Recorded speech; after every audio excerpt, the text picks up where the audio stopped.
Hello, this is your friend Pastor M. Na leo nimefurahi tena kuwa na wewe katika siku ya leo. Tumezungumza aina 4 za marafiki na leo tutazungumza rafiki wa kwanza. Ni rafiki wa kweli, a real friend. Rafiki wa kweli ni nani?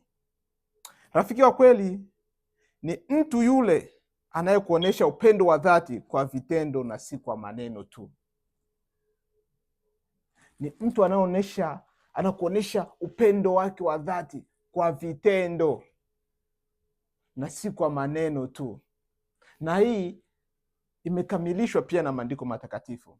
Biblia inasema hivi katika Yohana sura ya 3 na mstari wa 16. Mungu aliupenda ulimwengu hata akamtoa mwanawe wa pekee. Mungu hakutupenda tu, Mungu alijitoa pia. Alimtoa mwanawe wa pekee ili kila mtu amwaminie asipotee. Ishara ya kuona mtu anakupenda ni anavyojitoa kwako. Unaweza kuwa muda wake, mawazo, pesa. Hiyo ni ishara ya kwamba mtu huyu anakupenda kwa jinsi gani yeye anavyojitoa kwako. Namba 2, ni yule yuko tayari kuumia kwa ajili yako. Yuko tayari kuumia kwa ajili yako. Huyo ni rafiki wa kweli.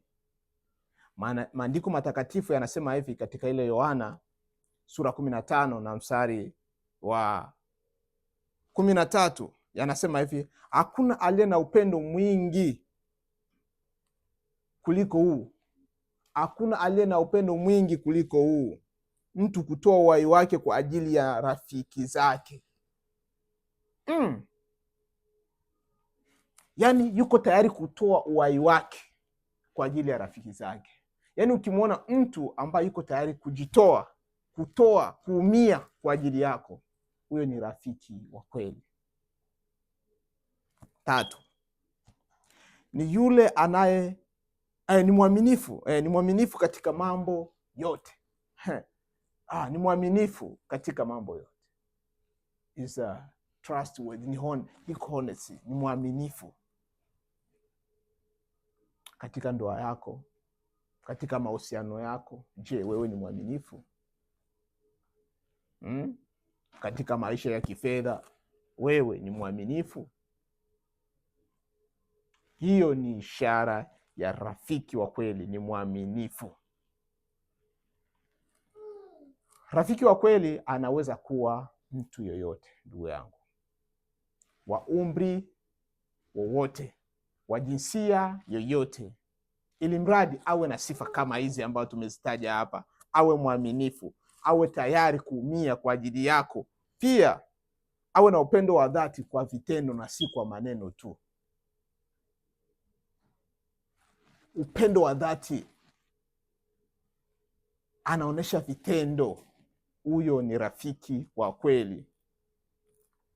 Sasa mara nyingi watu kama hawa ni wachache sana katika maisha yetu, na mara nyingi hawa marafiki wa kweli wanaletwa na Mungu kukuinua, wanakusaidia ili upenye katika maisha, utimize malengo yako. Ndugu yangu, chunguza katika marafiki zako. Je, ana sifa kama hizi ambazo tumezitaja hapa? Hizi sifa anazo ambazo tumezitaja hapa? Yuko nazo? Na kama yuko nazo, ndugu yangu, mlinde. Wenzetu wanasema hivi, opportunity never come twice. Au watu ni fursa haiji mara mbili. Mlinde sana rafiki wa kweli.